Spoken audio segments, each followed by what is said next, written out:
Je suis Christine Sour, je travaille au WWF. Alors aujourd'hui, on a parlé de la valeur de la nature, du prix donné à la biodiversité et comment faire en sorte de pouvoir protéger la biodiversité tout en trouvant des moyens pour cette protection. La problématique importante, c'est qu'il y a des endroits où il y a beaucoup de diversité, de biodiversité, et en général, ce sont des endroits où il y a peu de revenus aux habitants. À l'inverse, là où la nature a souvent été détruite, eh bien, il y a une activité économique qui est souvent très forte et donc les revenus aussi bien des collectivités que des habitants sont importants. Donc nous, on aimerait pouvoir déboucher sur des systèmes qui développent une solidarité entre les territoires riches économiquement et les territoires riches en biodiversité.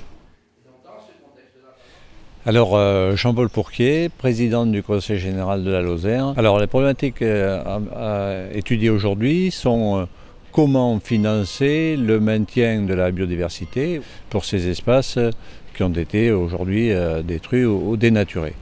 Il faudra, je veux dire, faire en sorte que les aides qui sont attribuées par l'État, par exemple, qui contribuent aujourd'hui à la destruction, quelque part, de cette biodiversité, soient revues à la baisse et qu'au contraire, les aides que l'on peut accorder pour le maintien ou pour le retour à l'agriculture, par exemple, au maintien de la faune, de la flore, soient au contraire revalorisées. Voilà, je pense notamment aux aides qu'on pourrait accorder en matière d'agriculture biologique. Et puis, cela passera peut-être par l'instauration d'une taxe la plus équitable possible et qui amènerait une recette conséquente. Donc je suis très confiant sur le fait qu'il va sortir un certain nombre de mesures qui nous permettront d'agir efficacement.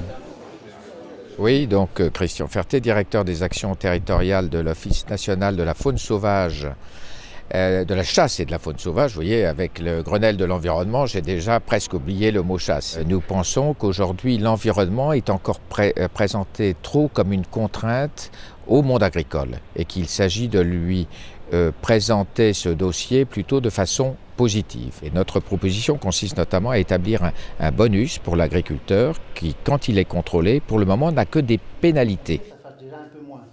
Dans notre groupe biodiversité et ressources naturelles, il y a un large accord sous réserve qu'on ne présente pas pour résoudre un problème qui est relativement nouveau, de nouvelles taxations. Sinon, elles ne seraient pas comprises aussi bien par le grand public que par les associations ou les agriculteurs, en l'occurrence pour les milieux cultivés.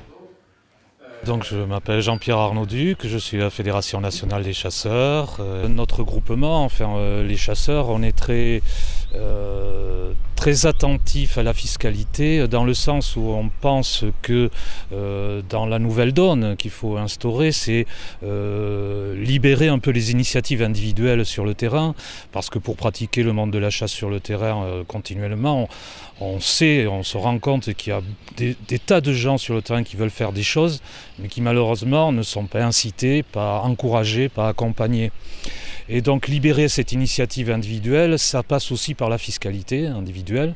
Je pense qu'on est dans de bonnes conditions pour avancer. Qu'on ne proposera pas aujourd'hui, je pense, de mesures très concrètes, techniques, mais au moins poser des principes et que sur ces principes, il y ait un travail qui soit mené pendant une année sur les problèmes techniques et sociaux qui en découlent.